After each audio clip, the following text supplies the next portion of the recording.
अरे तुम ये सब क्यों कर रही हो? तुम्हें मना किया था। कोई मुलाजमा थोड़ी हो। सर, जिस तरह आपने सब घर वालों के सामने मुझे डिफेंड किया, बहुत अच्छा लगा मुझे। लेकिन मुझे अपनी औकात नहीं भूलनी चाहिए। आफ्टर ऑल, वो तो मैं एक सर्वेंट ही। ऐसा क्यों बोल रही हो? तुम्हारे में और दूसरों में बहुत फर्क है।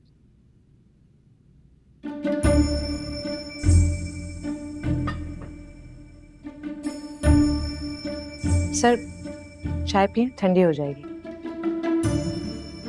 ये डोंट वरी, मैं अपने लिए चाय बनाने जा रही थी, स्टडी की लाइट ऑन देखी, सोचा आप जाग रहे हैं तो एक कप आपके लिए भी बना दी।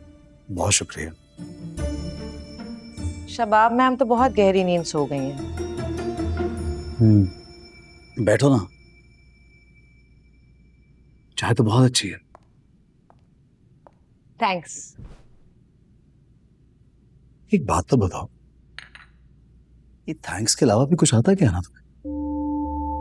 जैसा कि अपने बारे में कुछ बताओ ना। पहले क्या करती थी, तुम्हारी हॉबीज क्या हैं?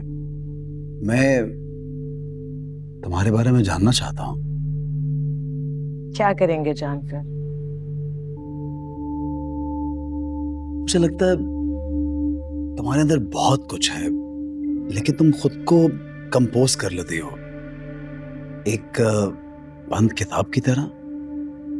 कुछ चीजों पर पर्दा पड़ा रहे तो ही अच्छा होता है। अगर सब कुछ पता चल जाए तो इंसान अपनी इंफरादियत खो देता है, और मैं ये नहीं चाहती। मैं हुनैन बाबा को देखा हूँ, जाग ना गए हूँ। सुनो मिश्रा, चाय वाकई बहुत अच्छी है। अगर कभी कभार मिल जाए तो कोई मुसायका नहीं होगा। Sure sir.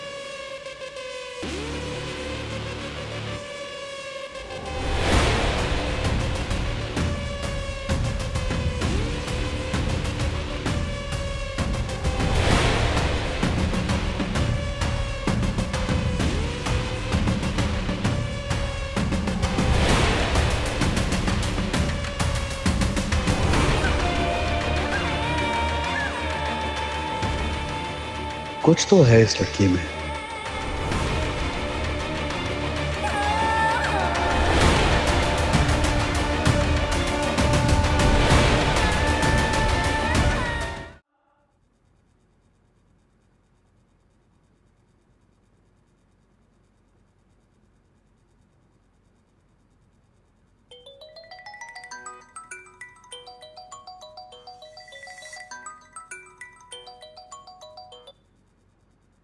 हेलो, कौन?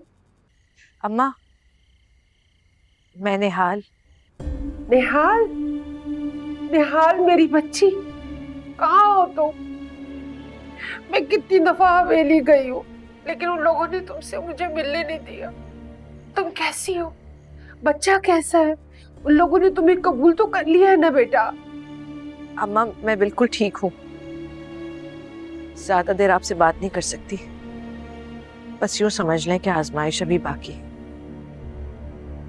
खुदा के वास्ते अब्बा से मेरा जिक्र भी मत करना। नहीं करूंगी। उन्हें मत बताना कि मैंने आपसे बात की है। मैं बिल्कुल ठीक हूँ।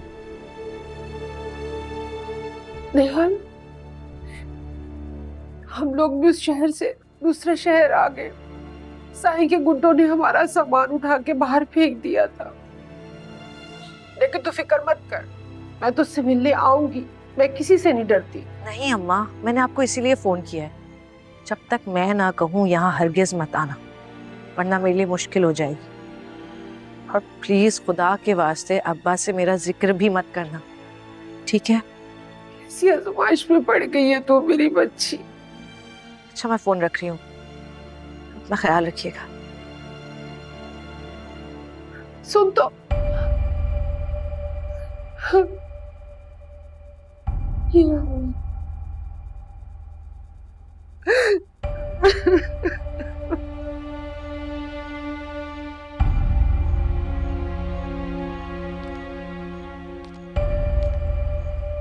आधी रात को छुप कर किससे बात कर रही है?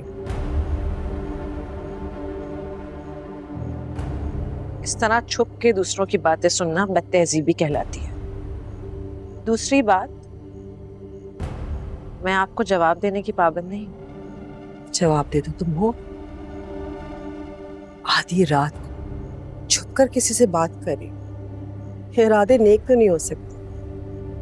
यकीनन कोई गलत काम करने का सोच रही हो। जिनके दिमाग में गंदगी भरी होती है ना, उन्हें हर कोई गलत दिखता है। हद पार कर रही है। मैं अपनी हद अच्छी तरह से जानती हूँ। बेहतर होगा मेरी जासूसी करने के बजाय आप यहाँ से चलती फिरती नजर आए। जिस दिन से तुम यहाँ आई हो मेरी आंखों खटक गई घोड़े की तरह। कौन हो, कहाँ से आई हो और इरादे क्या हैं? बाकी घर वाले तो अंधों की तरह एतबार करें तुम्हें। मैं अंधी नहीं हूँ। अब खामखा अपना वक्त जाया कर रही है, कुछ हासिल नहीं होगा।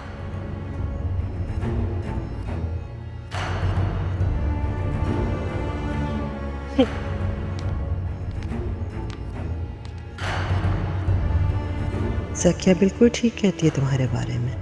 तुम्हारे पर काटने का वक्त आ गया है आया जी। उफ, बाल बाल बची हूँ।